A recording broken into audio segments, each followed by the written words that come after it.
So it's 6:01. I'm calling the meeting to order. Please rise, and Mary Ann, will you lead us in the Pledge of Allegiance. Sure. I don't have a flag. Look I pledge allegiance to the flag of the United States of America, and to the republic for which it stands, one nation, under God, indivisible, with liberty and justice for all. That was tough.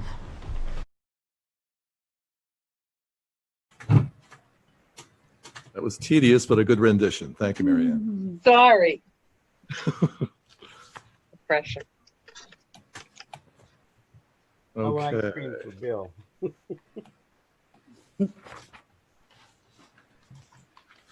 All right, so we've got 3 sets of minutes to review and approve. The first is August 10th, Select Board work session. Oh, non-public meeting minutes. Where's that? Did she not put it in your packet? 'Cause Not I mine, think but, she emailed it to everybody. Yep, I got it. Yeah, okay, she didn't put them in the packets. She just emailed them. all right. So after review, is there a motion? I make a motion, we accept the meeting minutes. Okay, Mary Ann moves. Is there a second? Second. All right, John seconds. Mary Ann, your vote? Oh, Aye. any discussion? I'm sorry. Your I'll name. get this eventually. Seeing no discussion, Mary Ann, your vote. Aye. John? Aye.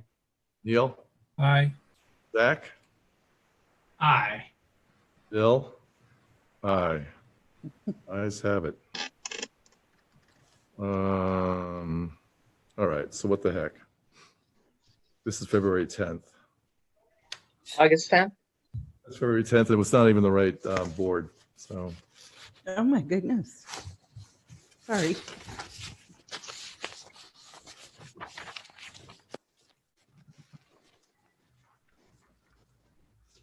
Like the, it's missing. August 10th, this one says confidential at the top. Okay, That's the one you just voted on. all right. This one says August 10th draft work session. Yeah. And August 10th meeting minutes. Yeah, so those are, and then we have the non-public meeting minutes. Right. Which she gave you right there. All right, so, and everyone had that in their packets. Okay, It would have been an email to you. okay. In that case, we're up to me, right? My vote? And Bill says, I got all your votes. I just need you to go on to the next one, please. okay, the next one, the August 10th work session meeting minutes. Is there I make a motion? motion, we accept the meeting minutes. All right, is there a second? Second. All right, Mary Ann moves, John seconds. Zach, your vote. Aye. Neil, Aye. John, Aye. Mary Ann, Aye. Bill, aye.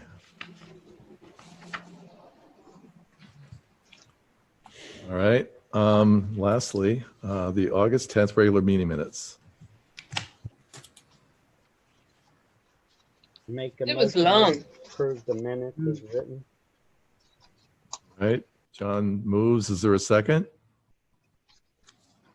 Second. All right, Neil seconds. Any discussion other than Mary Ann says they're long? Seeing none. Zach, your vote. Aye. Neil, Aye. John, Aye. Bill, aye. Mary Ann, Aye. let's shake it up a little bit. All right. Hey, can I make a quick observation? I wanted to just thank Anne for administering those 2 hearings. They were very complicated, and she kept the time and kept the peace in a way that was Yep. really commendable. I can't say how much I appreciate having her monitor and proctor those open hearings. I'll second that motion. I'll third it. I'll fourth it. Thanks, Ann. You're welcome. Just an announcement, the August 10th non-public meeting minutes have been sealed for 30 days. The select board will meet on the following dates. We'll have a regular meeting at 6 p.m. on Monday, September 14th, and also on September 28th. Work sessions prior to the regular meeting will start at 5 p.m. We're going to have a public hearing on Monday, September 14th at 6:15 p.m. We're going to have two public hearings on the acceptance of unanticipated revenues from the U.S. Department of Agriculture for a pre-development planning grant in the amount of $30,000 and a community facilities program grant in the amount of $250,000. Do we have to have a hearing for each of those? I guess so. Okay. Town offices will be closed Monday, September 7th, 2020, in observance of Labor Day. Citizens wishing to be listed on the select board's agenda should notify town hall before 12 p.m. the Friday before the scheduled meeting. Reopening of town offices. In keeping with governor's orders and after discussion with the Plymouth Emergency Management Director and the Plymouth Health Officer, the reopening of town offices has been moved to September 14th, 2020.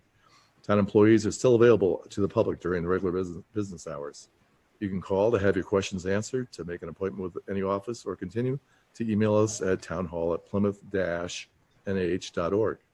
Selectman's office is open Monday through Friday, 8 a.m. to 4:30 p.m. Their number is 536-1731. Town clerk's office, Monday through Friday, 8:30 a.m. to 4 p.m. And their number is 536-1732. Tax collector's office, Tuesday through Thursday, 8 a.m. to 2 p.m. 536-4733. And thank you for your continued patience and support during this time. Chairman's comments. At the select board meeting on August 10th, 2020, the select board passed a mask ordinance for the town of Plymouth by a majority vote. This ordinance will remain in effect for 30 days following the governor's lifting of the state of emergency. We ask that everyone abide by the requirements of this ordinance, and remember that your mask protects me and my mask protects you. The ordinance can be found on the town's website at plymouth-nh.org. And I guess, what else? If People have concerns or complaints, it should go to the appropriate departments. True. Okay. So yeah, if persons have concerns or complaints about either the mask ordinance or other things regarding the town itself, it should go to the department where the complaint is intended for, and not necessarily with a select board member or someone not in kind of line of authority. So go directly to the department. Well, regardless. I was just going to get into that, but I shouldn't.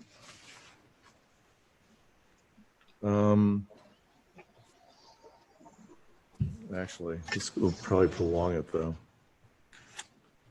I kind of want to get into this, the thing from Marlon. Go for it. Okay. So there were some concerns, with the opening of PSU and the arrival of students, and there were actually quite a few concerns and complaints that came to the town and with the select board members. And I let Marlon know, Marlon Collingwood, who's the VP, actually the VP of Communications, Enrollment, and Student Life. And they were very much aware, they being the administration, of the issues that arose. And Marlon ended up bulleting a bunch of responses to those concerns. And I'll just run through it. They have made interim suspensions of 3 students who did host a party at their off-campus apartment over the weekend. People are aware that there were several parties that went on when the students came back in, both in Secret Beach and other off-campus housings. They've got great compliance with masks and social distancing on campus now.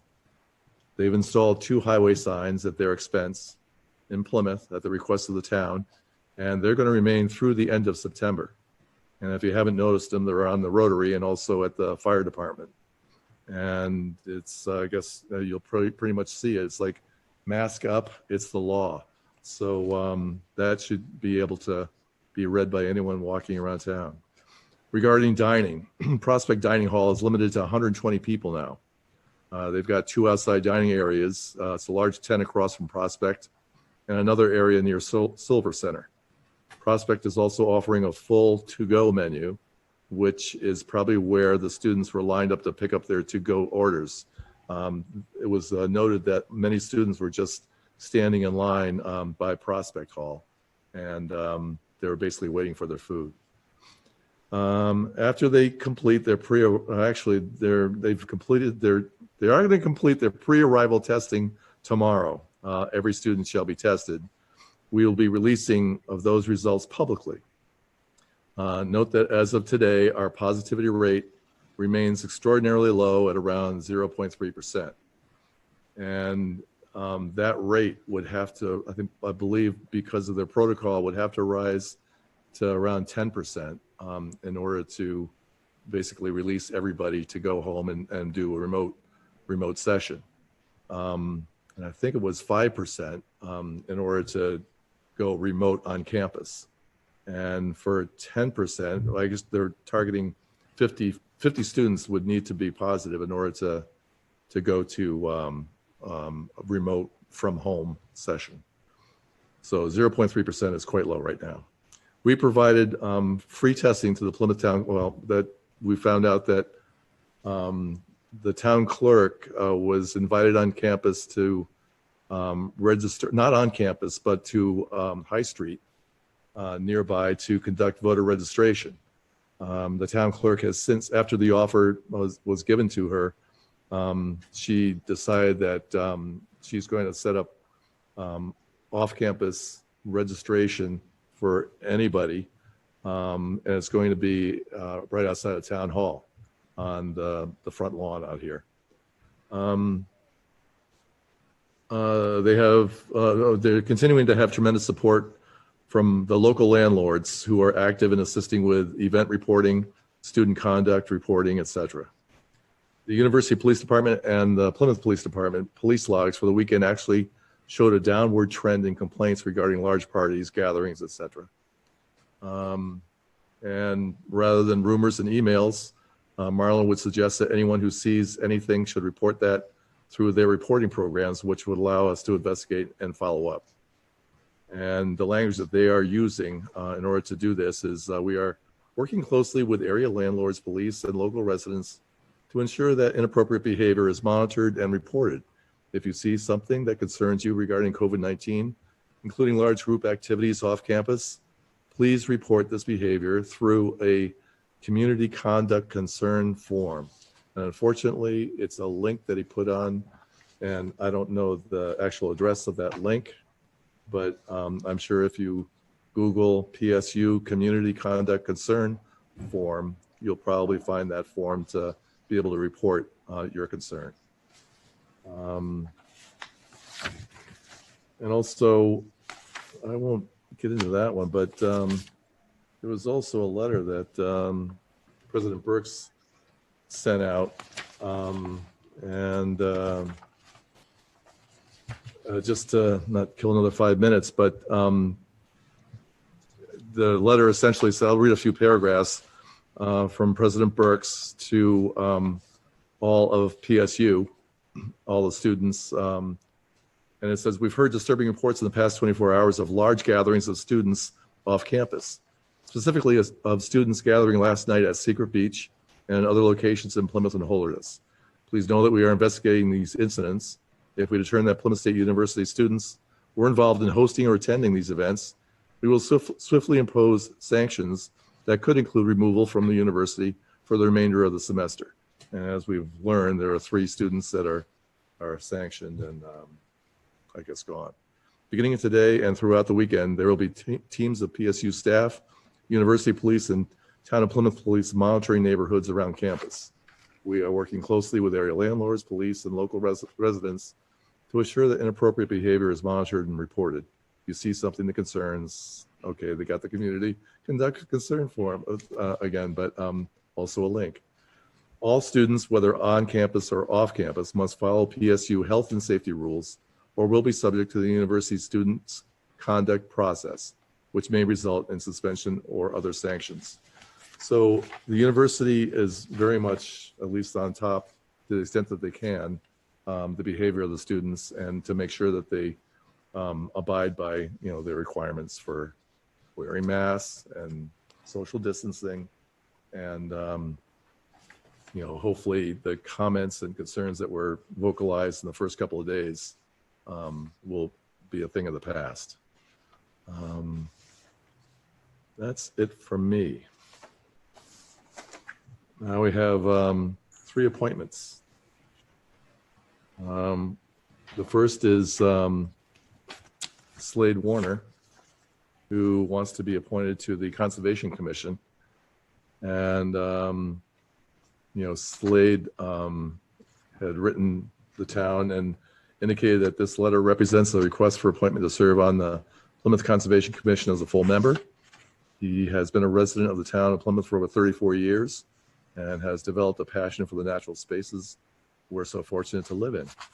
I hope that I will be able to assist the commission in its efforts to protect and expand natural resources and recreational opportunities for residents and visitors alike, while ensuring that there is plenty of undisturbed space for the native flora and fauna.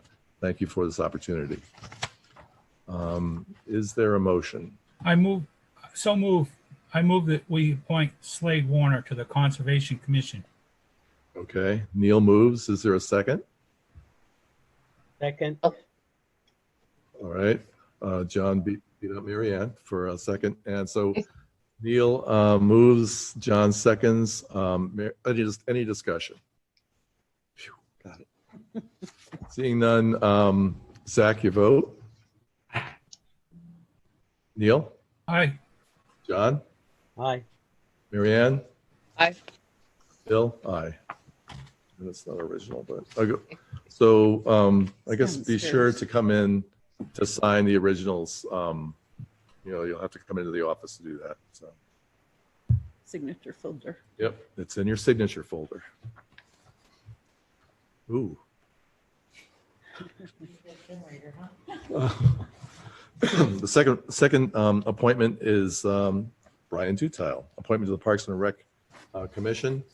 And Bryan has written to the town saying, I am writing to express my interest in being a commissioner for the Plymouth Parks and Rec Department. I am from the Plymouth area, attending Plymouth Regional High School, Keene State College for my undergraduate, and Plymouth State University for my graduate studies. It's interesting. Try another one. They were a little bit out of order, and I should have looked before I read. All right, so Bryan, did he write? Yeah, he wrote something. Okay, to the town of Plymouth Selectboard. I am writing to request appointment to the Parks and Rec Commission. Over the last 3 years as a select board member, I served the board as representative on the Parks and Rec Commission. Although I am no longer on the select board, I wish to continue my work with the commission and appreciate your consideration of this appointment request. Sincerely, Bryan Dutille. Is there a motion? I move that we appoint Bryan Dutille to the Park and Rec Commission. Okay, Neil moves. Is there a second?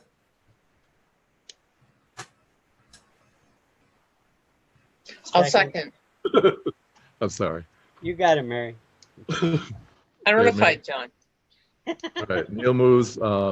Mary Ann seconds. Any discussion?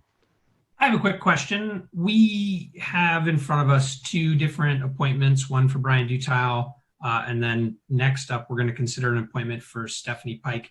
How was it decided that Bryan would get the 3-year term and Stephanie would get the 3-year term alternate? That's a good question. I think Stephanie asked for the alternate. But Did you hear that, Zach? I did hear that. I didn't see it in her letter, but maybe I didn't read it right. But maybe she asked offline. That seems like a completely reasonable reason. It was through the Parks and Rec Commission themselves. Oh, okay. When they sent me the email, they said that's their for writing. alternate. All right. Well, they could flip a coin. It says, yeah, 3-year term. What's that? They could Neil, flip is a it- coin. Says, Well, I think they've already just, yeah, it's on the bottom of the form, the 3-year term and 3-year term alternate. it says on the bottom of the letter from Stephanie. Yeah, but that's somebody wrote that, not Stephanie. Somebody from the Parks and Rec Commission. Yep. Okay, so we're at any other discussion? Seeing none. Mary Ann, your vote. Aye. John, Aye. Zach, Aye. Neil, Aye. Bill, aye. Okie dokie. So lastly, we have the town of Plymouth Selectmen. I am writing to express my interest in being a commissioner for the Plymouth Parks and Rec Department. I am from the Plymouth area, attended Plymouth Regional High School, Keene State College for my undergraduate, and Plymouth State University for my graduate studies. My husband and I have decided to raise our children. This is where I found out this wasn't Bryan, but raise our children in this wonderful community. I would like to give back by being a commissioner for the Parks and Rec Department. Please consider this letter my intent to rejoin the board. Sincerely, Stephanie Pike. Is there a motion? So moved. All right, Second. John moved. John moves, Neil seconds. Zach, your vote? I'm full of discussion tonight. Sorry about that. Do we know why Stephanie's letter dated January 10th, 2020 is only being acted on now?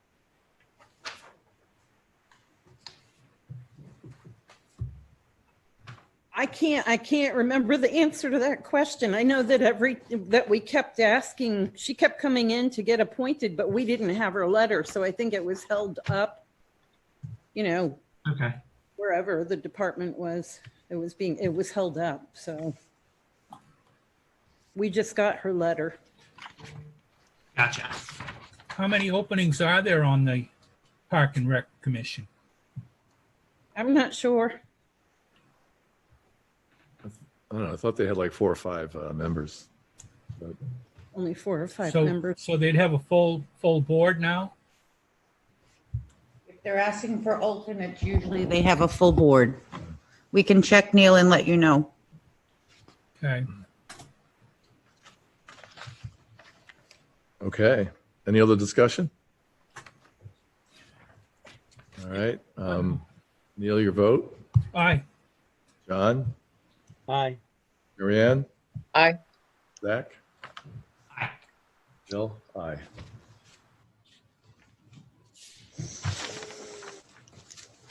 Okay.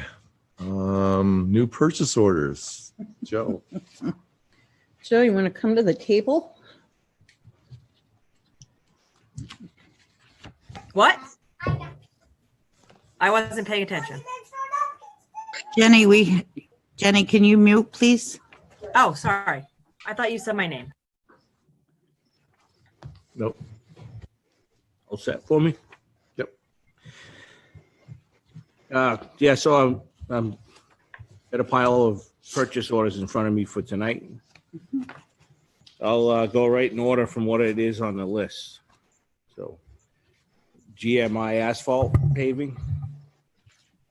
So we're hoping to pave Highland Street from at the post office through the intersection up to Langdon and Pleasant by the fire station. That section of road has failed really bad. And we're also going to pull out the crosswalks, the brick ones, and fill that back in and just paint them like the rest of them. So we're hoping to have that cleaned up before winter. So it'll be a lot easier for us to plow and maintain. And that purchase order is for $77,485. Okay. I have a question. Yep. Those crosswalks are bedded in sand. Yep. are you going to excavate down to the base of the road and put in crushed gravel or something? Yes, we are. Comparable? We're the town, we're gonna come in ahead of time before they pave and rip the bricks out. And there's also a granite curb that runs parallel. That's coming out. We're gonna excavate all the sand. And we're gonna do it ahead of time, maybe a week or two ahead of time, so we can get some compaction. And it will be all gravel. So they'll have a nice base to work with. There's a hole up in front of the museum too. In between Belknap Hall and the old Methodist church, you know. Yeah. There's a hole in the middle of the road. Yeah. So they're going to grind along the curb, and then they're going to grind around the basins. And I've coordinated with water and sewer, and we're going to try to straighten and fix all our structures ahead of time.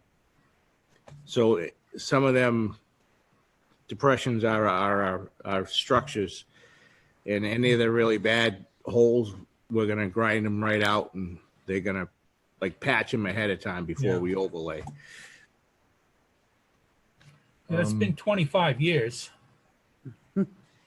Yeah, it's been a while. So aren't the cobbles or the bricks, aren't those universities or? Not as far as I'm concerned. I mean, they haven't maintained them. They put them in, and it's been our problem ever since. Okay. When we say our problem, what are the downsides of those cobble and brick walkways? They look nice when you put them in, and if you have them in an area where you don't have to salt them, and you can just sweep them off and they're fine. But the salt deteriorates them, and they break down, and then they get porous and they start breaking apart. And so, especially Highland, that's a heavily salted road, and they just don't last the test of time. And so they've been there a long time, and there's some of the last ones left. I actually stopped. I asked the college to stop putting them in on our roads. I mean, they use them in there throughout the university, but for us, they just don't work. It's too much maintenance. They put them in, and then they expect, and then everybody expects us to be landscapers, and we're not in that business. I have to say that for me, the cobble and brick sidewalks are a real, I don't know, they bring a bit of charm to our town. I also think that they slow traffic over them because you can't hit them at the same speed that you would hit a normal crosswalk. So I find it a little sad to lose those, and I understand the maintenance is higher. Have we talked to the university at all about whether or not they would maintain them, or if they would pay us to maintain?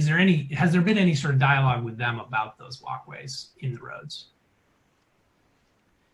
Well, they were put in before my time, so I can't speak for anybody else, but I do know that the maintenance on them is really high, because once they reach a porous point where you start replacing them, it's a snowball effect, and it just keeps happening. And then when you replace them, the brick that you're replacing isn't the same as the one that you're taking out. So the color scheme and they're not easy. It's extremely time consuming. Sure, I get that. I just figured they have the expertise because they're maintaining so many of those walkways on their campus. No, they hire it all out. I've yet to see. I mean, I could be wrong, but most of what I see when they're working on them, they hire that stuff out. And if you, but we haven't checked with them to see if they'd be willing to hire out repairs on those when necessary. Well, we've had conversations in the past, and there's really to my knowledge, it really hasn't, we've expressed an interest in them maintaining them. But I never saw that happen. But like I said, I wasn't boss at the time. Mhm. But I do know since I've taken over that we're just done dealing with it, and we put it behind us. And we tried stamping them, making it look like a brick walkway, and that's extremely expensive, and it wears off. And so, So does it make it more difficult to plow, I'm assuming?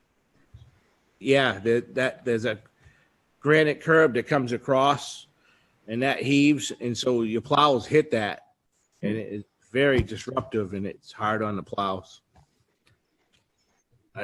Along where you have the bricks on the outside, there's a granite curb that runs parallel with them, and it's not friendly to the plows. These walkways are nice throughout the college, but they just don't work for our main roads. I'm actually surprised wheelchairs can get through over them. That's true too.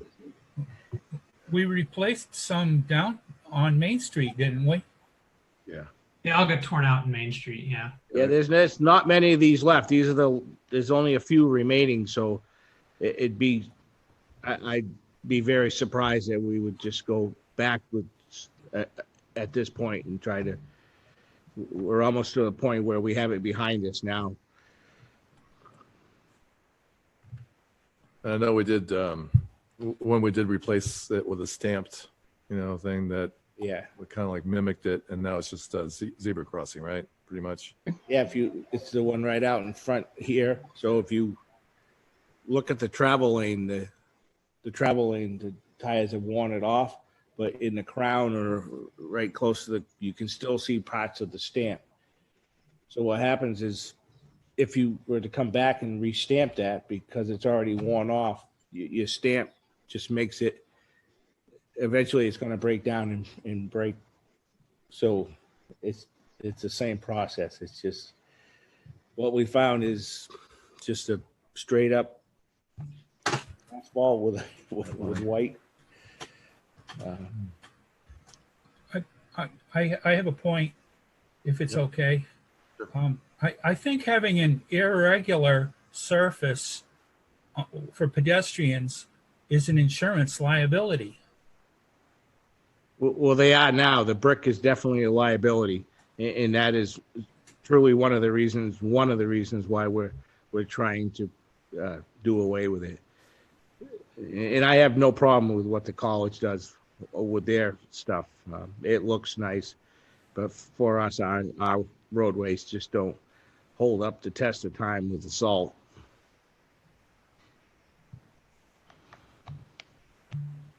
All right.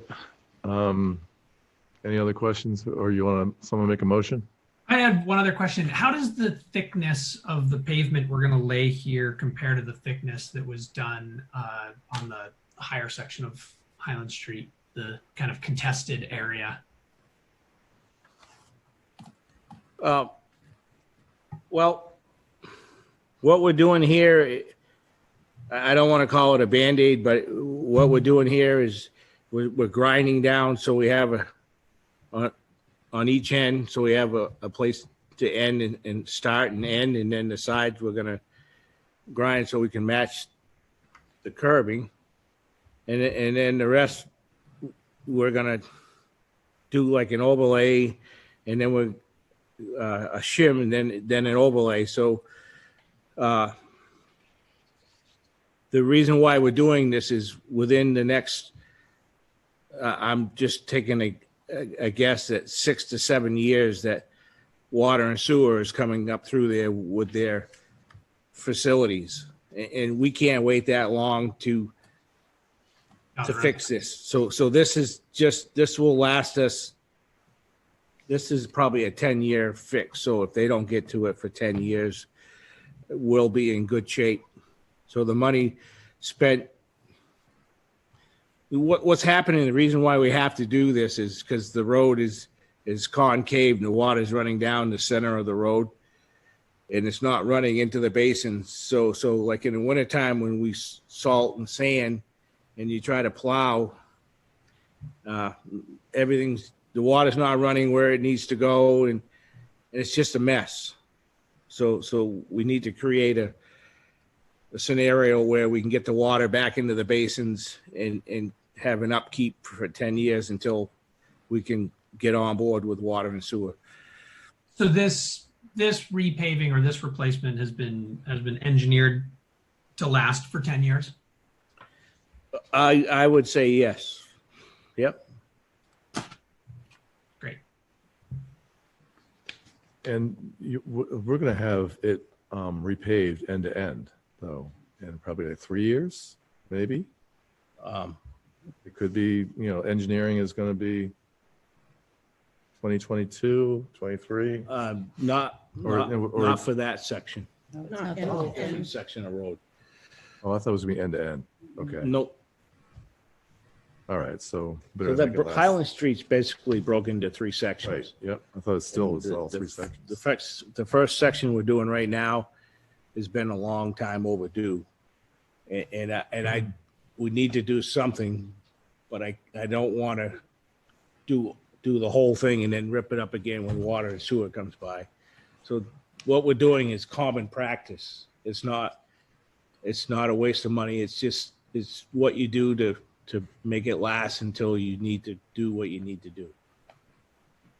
I think I understand that. Is Highland Street still considered a state road, or is that a road that we fully control the maintenance? Oh, it's ours. Yeah, they gave it to us. Boy, did they. Oh, that helps.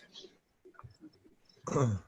Water and sewer has water lines that have a high manganese buildup in the pipes, and they're going to have to change those pipes.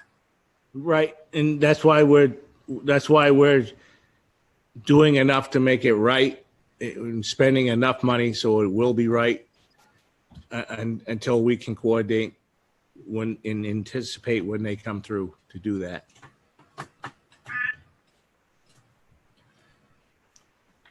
Okay. Is there a motion?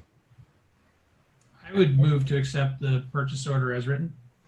Okay, Zach Second. moves and Neil seconds. Mary Ann, your vote. Aye. Oh, John just left. Neil, your vote. Aye. Zach, Aye.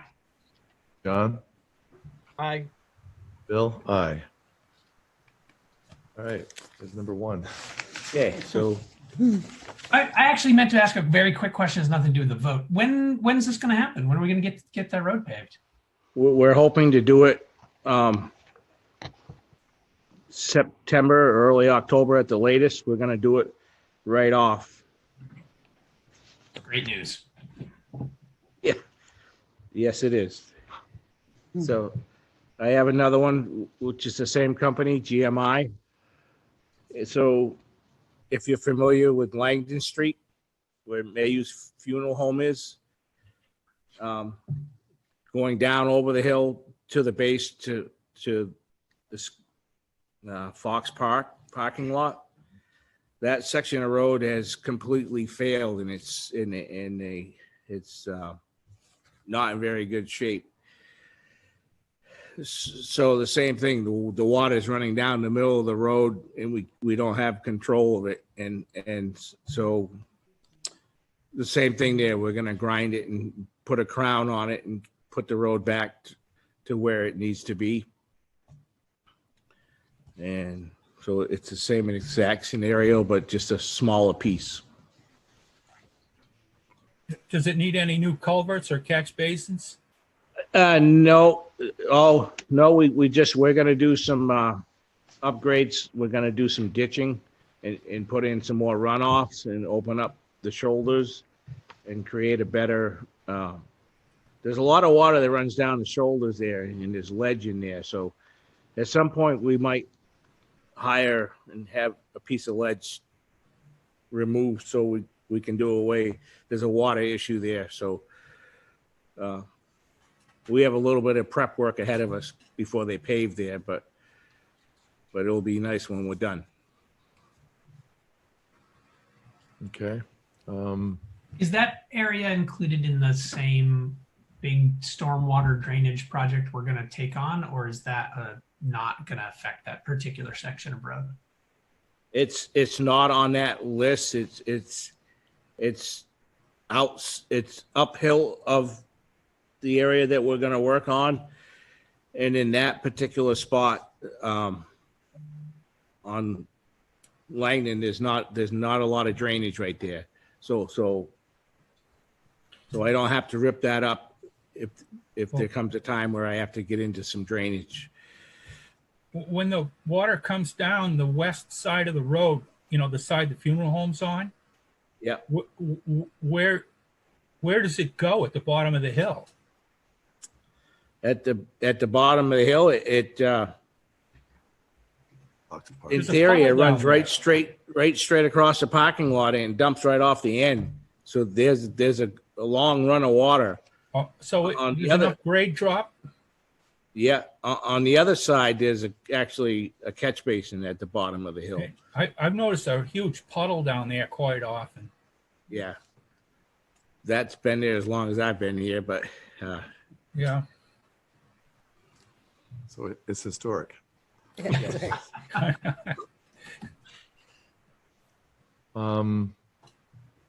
Any motion before we I start move discussion? that we approve this project on Fox Pond Hill. That's what it's known as. All right, so Neil moves. Is there a second? Second. I didn't give the price, but if you Yeah, so we're moving on $64,000, 880 lump sum. $20,522 is the amount. All right. You're the only one out of order here. Yeah, I'm out of order. Okay. GMI Asphalt. Okay, so very good. So the motion was for 20,522. Yes. And you're gonna have to like promise. So was there who moved? Neil moved, John seconded. Okay, any discussion? Seeing none. Mary Ann, your vote. Aye. Aye. John, Aye. Neil, Aye. Zach, Aye.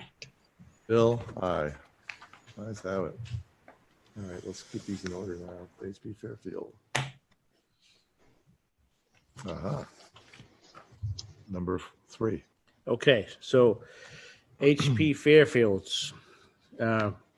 We have an account where I have some money I'd like to use to buy an angle plow for one of our big trucks, international trucks. It's a 2006, and that plow is very tired and worn out. So we're going to give it an upgrade, buy a new plow. Wow. So Is it a That's 10-foot for- plow? yes. Yep. Angle plow. So for $7,499, and we bought the same exact plow last year for one of the other internationals, and we've had very good luck with it. So that's a plus. Is the price going up or down? It stayed the same. Okay. All right. Is there a motion? I move that we buy the 10-foot plow, power angle plow from HP Fairfield. For $7,499. Is there a second? Second. So Neil moves, Zach seconds. Any discussion? And seeing none, Mary Ann, your vote. Aye. John, Aye. Neil, Aye.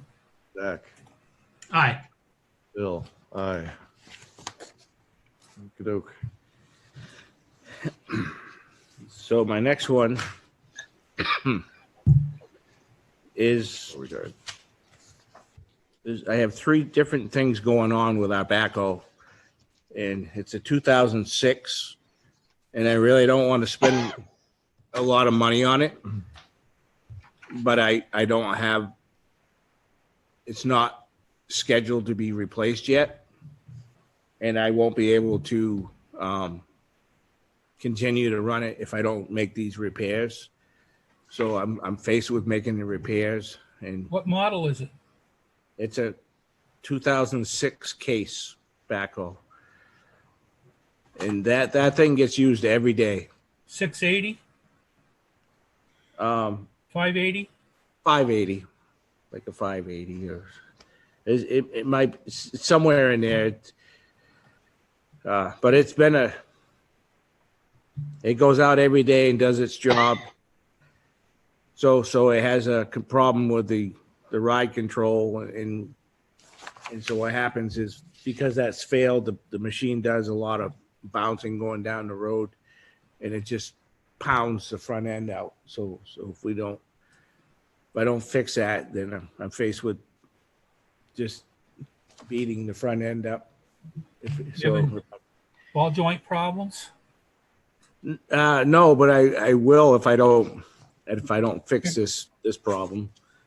And then it has a substantial hydraulic leak.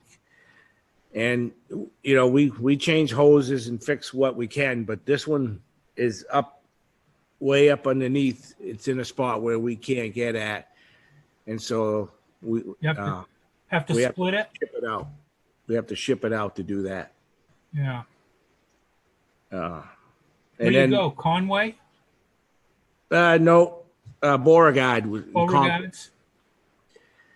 And then the stabilizers, they're hit or miss. They work. Sometimes they come up and stay up, and sometimes they go down. They stay down. Oh.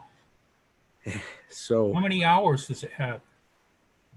honestly, I'm not sure, but like I said, that thing goes out every day. So A new one's probably 130 grand.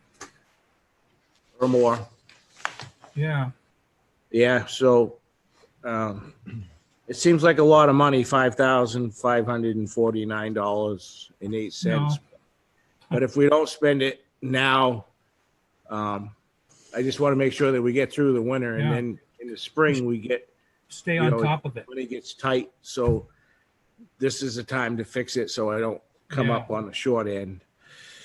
That's not that much money to go through it. Yeah. How much longer do we think that backhoe is going to be in service for us? I'm projecting within the next 2 or 3 years that we're going to replace it. And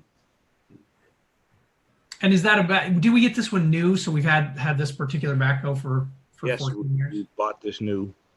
It's 14 years old. Yeah. All the pins are good? Nope. No? We put grease to it every day. Yeah, But, a lot of grease. yeah. Transmission? Yep. Motor and tranny's good. I mean, it's got a little bit of wear, but that's normal for the age. And Yeah. Geez, Neil, my doctor's not as thorough as you are. I got a Cat 426 backhoe, and it's 31 years old. Oh, yeah, I've got It some runs good, though. Actually, my Kubota is like 40 years old. I had it up at Bill's house one day, I think. Yep. You drove it up there, yeah. Yeah. I'll make a motion to accept the purchase order to Beauregard's for $5,549.08 to repair the 2006 case backhoe. Second. Thanks, Zach. Okay, Zach moves. Neil seconds. Mary Ann, your vote. Aye. John? Aye. Oh, excuse me. Any discussion? I think we had a lot of discussion, but I think it's probably still a good machine, and we'll just get it into the dealer and have him go through it, and it'll be fine. right, well, that's what's happening. It's going down there, and they're going to do those major repairs, and hopefully we won't need to go any further. all right. Neil, your They're vote. pretty good to trade with, too. Okay. Neil? if they know your machine, it's good to trade with. Yep. All right, I give up. Zach? Am I voting now? You want me to say aye? Yeah, please. Zach, have you voted? Aye. And Bill, aye. Thanks, Joe. Next. Okay. I For next time. So my next one is for Dean Yeaton. He's going to do some roadside mowing for us. It's roughly the same money as we would spend to do it ourselves. We usually hire out a machine and have our guys run it. But I have a bunch of anticipated stuff coming up here. And so for the same money, I'm going to have Dean do it. And so our guys can be on board to get some of the stuff accomplished before winter sets in. And Dean has mowed for us before and done a good job. So basically it's 2 weeks worth of mowing. And we usually get almost all of it done by then. And we're anticipating our new chipper within the next 3 weeks. So we'll be able to work with him also in some of that stuff. okay. And that's for $6,000 for 2 weeks of mowing. I move that we accept a contract with Dean Yeaton. All right, Neil moves. Is there a second? Second. John seconds. Any discussion? Dean's got an orchard mower. You need an orchard mower? I don't have an orchard. Well, it's got a bush hog on the side that goes up and down. Yep. Cool. And he has a good mechanic. His equipment's all in good order. Yep. Okay. All right. That's the discussion, I guess. Yep. We don't have to have discussion if we. So I this don't is know. I like equipment, I guess. Yeah. Yep. supposed to happen in the September, last part October. of September, the first part of October. Right. Unless it Okay. snows. All right. So, Zach, your vote. Aye. Neil, Aye. John, Aye. Mary Ann, Aye. Bill, aye. Okay. Okay. One more. So our 550 Ford has a failed emission problem, and it seems easy enough, but it's a fairly expensive one. So the filter for it itself is over $3,000, $3,500 to be exact, just to buy the filter. And so for the work and buying the filter, the whole job's going to cost me $5,692.60. Isn't that common? Isn't that a Power Stroke diesel? Yes. Isn't that a common problem with that truck? Yes. This is actually the second time we've done it since we've owned it. But the first time it wasn't. I don't remember whether the first time was under warranty, but I do know it was not. The price of the filter and the work, everything's gone up. But we're hoping. One of the problems is these trucks, you have to run them all the time. So if they idle a lot or just you don't open them up and actually work the motor, that's part of what happens to these. But I mean, we're pretty diligent about working the trucks, but I don't have the answer. I just know that right now the truck runs really awful, and this was a diagnosis. Does Dodge make a comparable Cummins diesel truck of that size? I think so. We put it out to bid to buy a new truck this year. And we had two Ford dealers.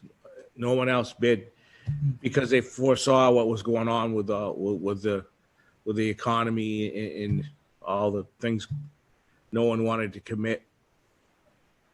And I'm actually struggling with Ford and their commitment to us for the truck that we're buying. So I'm not in a good place with any of it. Well, you got to have all your trucks in good order because winter isn't far away. Right. I'll make a motion to accept the purchase order to repair the 2015 F550 to Plymouth Ford for $5,692.60. Second. Okay, Zach moves, Neil seconds. Any discussion? Seeing none, Mary Ann, your vote? Aye. Aye. John? Aye. Neil? Aye. Zach? Aye. Bill? Aye. Hey, That's Joe, all. just a different question. Off of Reservoir, that street, was it Bartlett, I think, that we talked about? Really bad road. Any plans for that? Well, my guys were out there today. Okay. They put a lot of gravel in the really big holes, and then we top that with a couple inches of coal patch. I talked with my foreman actually yesterday. We had a discussion about there's two sections that are really bad. There's one in the hill, and then there's one down beyond the mill. There's two sections that are really bad. So we don't have the money to redo that whole road. And what happens is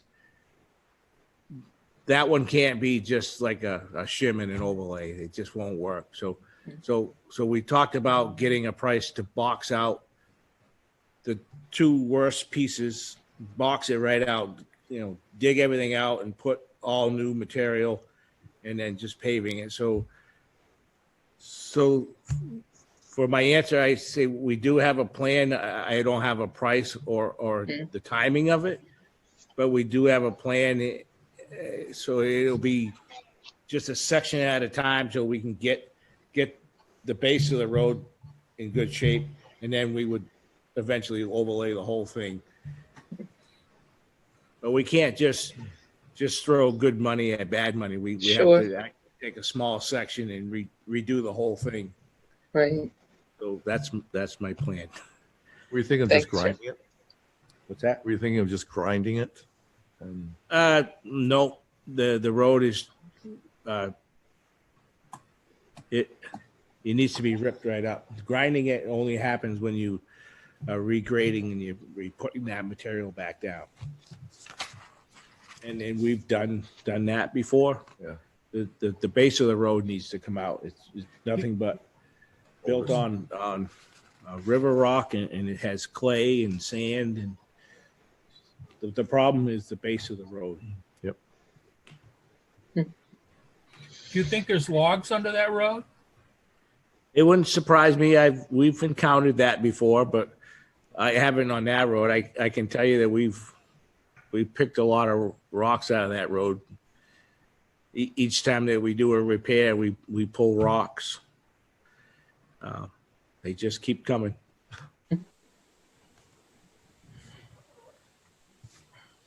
all right. Well, that's all the money Ann's going to let me spend. So Well, that's quite a spree. I think you're going to be busy, Joe. yes. Thank you, John. Okay. Thank you.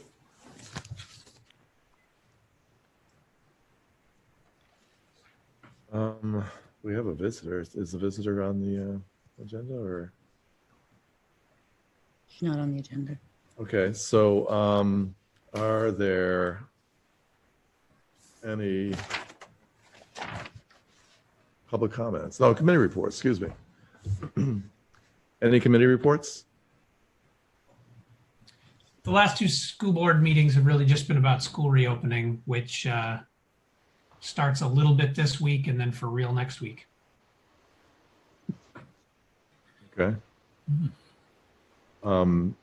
That anything on the reopenings, or it's just It's pretty standard stuff at this point. I mean, they're going back in person. They're not starting hybrid or anything like that. They're going back to school in person. Lots of social distancing and mask plans and all kinds of cleaning, and then lots of contingencies when or if things start to go wrong there. But no, our community's going back to school in person, both elementary and high school. all right. Any other reports? Well, any public comments? Oh, Steve goes. Steve. Jenny. Steve, sorry, Jenny. I just want to let you know, I know Zach sent me an email asking about the noise log. That didn't get produced today, so you should get an email tomorrow with all that information on it. Okay.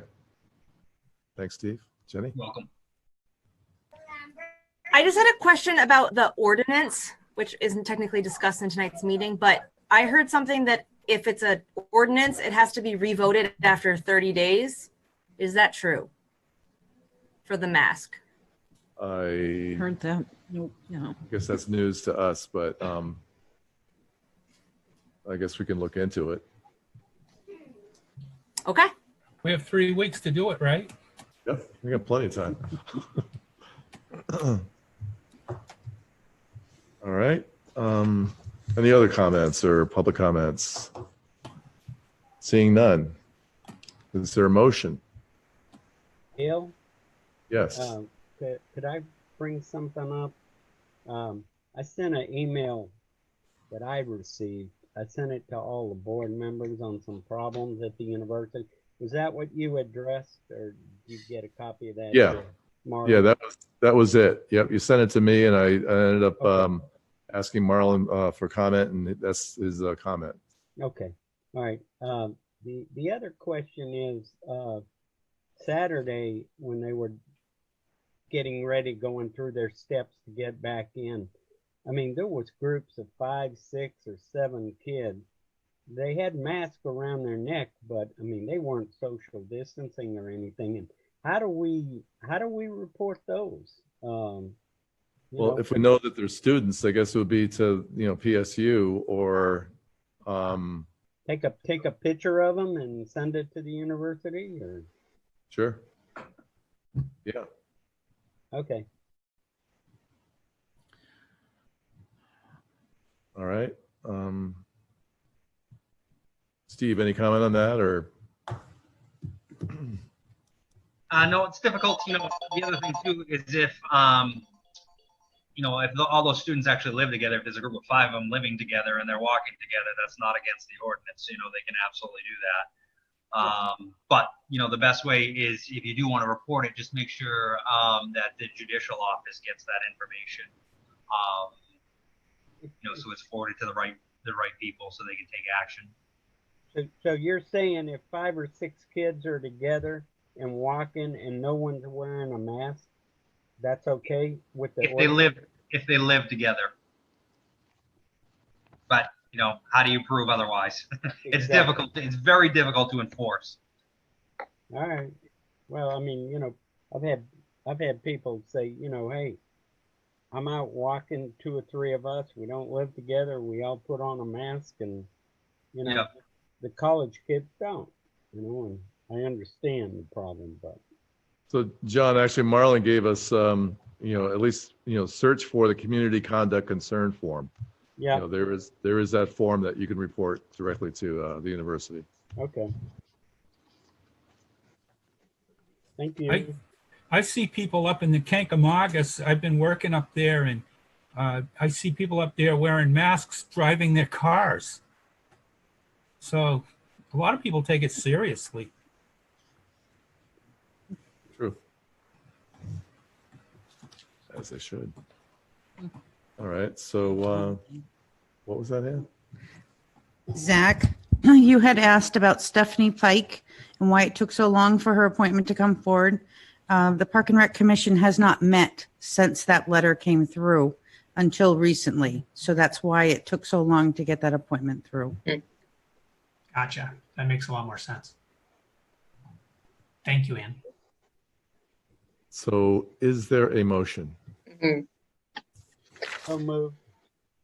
All right, John moves, I guess, for adjournment. Is there a second? I'll second. All right, Zach seconds. Mary Ann, you vote. Aye. Neil? Nay. Zach? Aye. John? Aye. Sorry, Neil. Aye. You want me to say aye?